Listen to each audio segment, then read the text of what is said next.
Voilà. Donc, je voulais commencer par cette maison médicale, qui est une petite maison médicale dans le sud des Vosges, dans un territoire de Feuillus, à Liffol-le-Grand, qui est un territoire où on fait des meubles, où on a toujours fait des meubles et il y a une vraie histoire autour de ça. Et donc, en rénovant cette maison médicale, on a fait l'extension en structure bois. Et en travaillant en 3 tranches, une tranche rénovée, une tranche très vide, transparente au milieu pour rentrer, et ensuite la tranche en structure bois à côté. Et puisqu'on était dans un territoire de feuillus, on a voulu travailler donc avec du chêne et on a fait notre première charpente en chêne. Ici, une petite grille, peut-être un peu d'inspiration japonaise, qui vient faire donc un poteau-poutre pour protéger cette partie. Donc avec du chêne, donc qui venait du territoire de la commune. Ça, c'est quelque chose qu'on travaille beaucoup. On travaille en Lorraine sur 4 départements et on essaye toujours. Il y a des variétés très fortes entre les différents endroits de la Lorraine et on essaye, selon l'endroit où on est, de travailler avec les ressources du coin. Et aussi, donc, il fallait faire des garde-corps sur ce grand vide. Et là, on a travaillé donc une résille en bois, donc un tressage de bois qui est directement inspiré en fait du meuble. Donc là, un rapport culturel à la chaise et à la technique du canage, donc qui est ce tressage pour faire les parties souples de la chaise, qui elle-même est cadrée dans un cadre en chêne. Donc on a repris un peu cette idée-là des cadres en chêne et d'un tressage, donc en lattes d'épicéa très simple, qui font du 5 par 2 cm, donc en 4 épaisseurs, ça nous fait une épaisseur de 8. Et ça nous offre, c'est marrant parce qu'on était aussi sur un simple garde-corps, mais on a pu observer en faisant ça qu'on récupérait des cadres très rigides qui carrément pourraient même former des poutres un jour en utilisant cette technique sur une plus grande dimension. Donc ça, c'était voilà, cette technique du canage qui avait été mise en œuvre et le chêne avec ses défauts, ses gerçures qui sont totalement assumées. Voilà. Et donc un travail de charpentier et de menuisier, donc un ouvrage assez simple, assez économique aussi, pas très complexe, mais qui était très valorisant aussi pour ces entreprises qui avaient travaillé sur le sujet. Voilà, un autre projet que je voulais montrer, c'est ce gymnase, le gymnase Jean Lamour. Donc, on l'a visité l'an dernier dans le cadre du Forum Bois. On a visité le chantier qui était en cours, donc pose de la charpente. Et là, donc, on l'a travaillé avec Nicolas Barthez, ingénieur bois, donc qui est présent ici. Et ici, on a travaillé vraiment sur la filière bois à travers 4 lots, charpente, menuiserie extérieure, menuiserie intérieure et bardage. Et le plus significatif, c'est dans la charpente. L'idée, c'était de franchir ces 24 mètres uniquement avec des sections de bois massif de 6 mètres.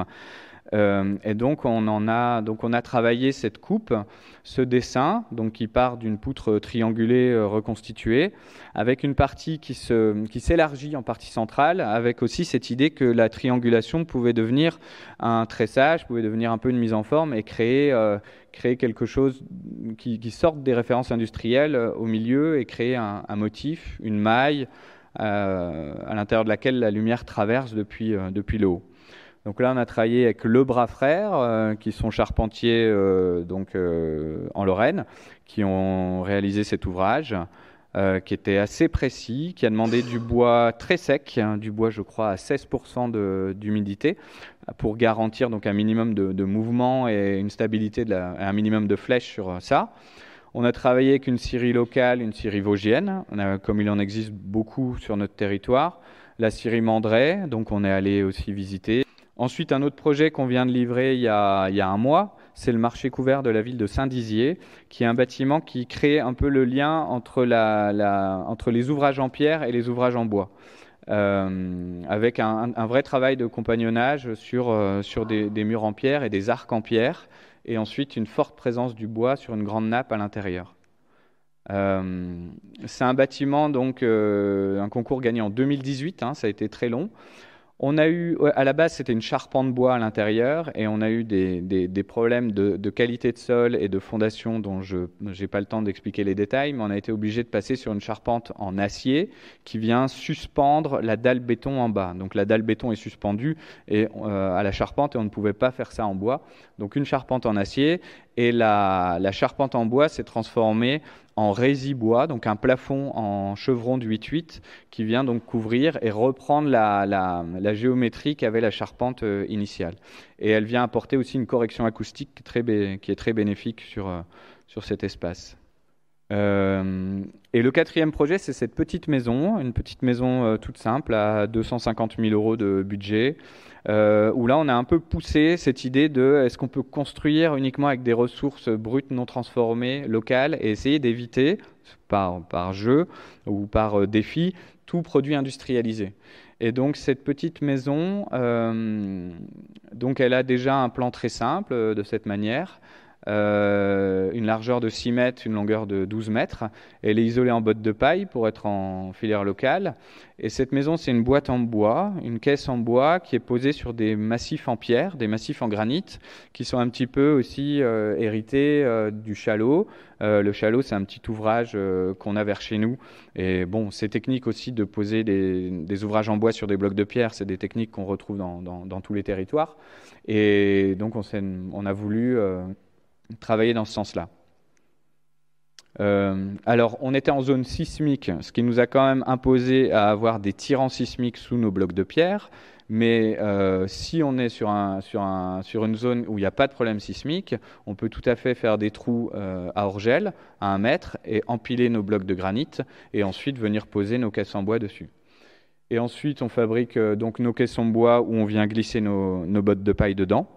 Ce sont des caissons en bois massif, donc c'est du 36 par 6 en bois massif. Et là, on a inventé un truc tout à fait révolutionnaire, c'est qu'on n'a pas d'OSB pour tenir ces panneaux. On vient les contreventer avec des planches posées en diagonale qui viennent donc contreventer ces murs ossature bois. Ça, c'est quelque chose auquel je crois beaucoup. Je crois beaucoup aussi à cette idée du vieillissement. Je ne sais pas ce que vont devenir nos maisons, nos constructions en ossature bois au bout de 50 ans, quand la colle de l'OSB se sera désagrégée, quand tout ça sera parti un peu en charpie. Et je crois beaucoup plus en fait à de la planche de 27 ou 25 mm vissée ou clouée qui viennent rigidifier tout ça. Et je me dis que dans 50 ans, quand on déshabillera cette maison pour la réisoler ou quoi, je pense qu'on sentira qu'il y a une structure plus solide et plus massive.